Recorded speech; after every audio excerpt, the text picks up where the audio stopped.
Good morning, students. In today's video, we will deal with the topic composition. This is the most important question in an English language examination, which consists of 20 marks, and where you are asked to write a piece of prose in about 350 words. The objective of this question is to test your ability to express yourself in a well organized, clear, precise, and accurate English. Your composition should be logically planned and laid out well.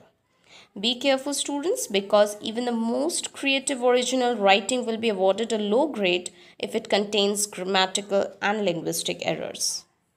So, plan before you start writing a composition. Choose a topic carefully based on your interest and knowledge, and then collect a list of points you want to include in your composition.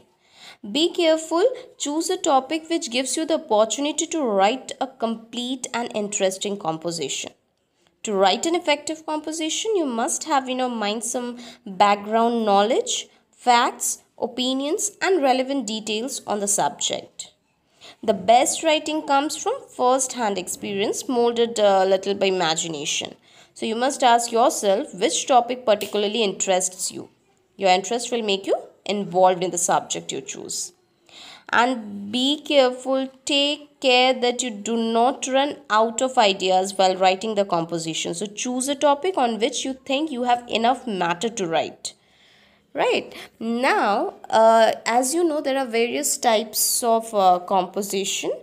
Let's deal first with the narrative composition. A narrative composition consists of a narration of an event or a series of events. The narration should be based on some incident about which you have some experience. You can have topics like incidents, example, a street quarrel, or maybe a festival. It may be an accident or a natural calamity like flood, fire, storm, and earthquake, or it may be on a journey or a voyage. It can be a visit to a place of interest. So, one thing, make sure that one has to be imaginative and convincing in a narrative composition.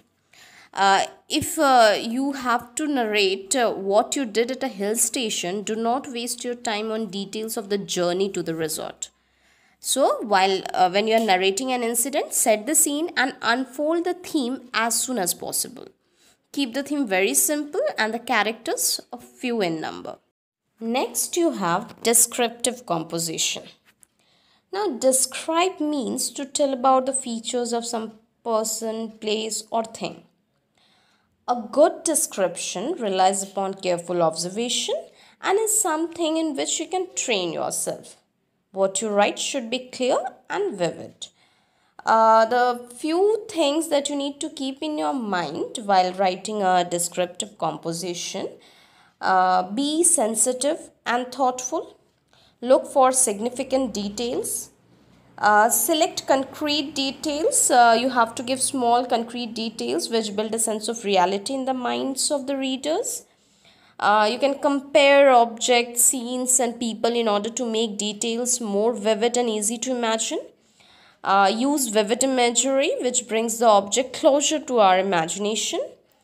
And remember one thing, students, when you write a composition, it will be better for you to deal with a subject which is known to you personally, and descriptive technique can be developed with practice. Now, the next one that you have is argumentative essay or argumentative composition. An argumentative composition is one in which the writer arrives at a conclusion through reasoning. In this type of writing, you are required to put forward your ideas and opinions. Now, when you are writing an argumentative composition, make sure you present adequate arguments. And in an argumentative composition, do not forget to give a suitable conclusion.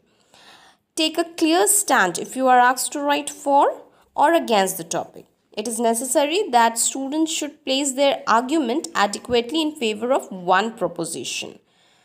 Next that you have is story writing. Now, what you need to do in story writing is the story has to be original. Every short story has 5 ingredients: plot, characters. Give 2 or 3 characters and give your characters a name, and give names that are plausible, that are known. Characters should interact with each other, that is, there should be conversation.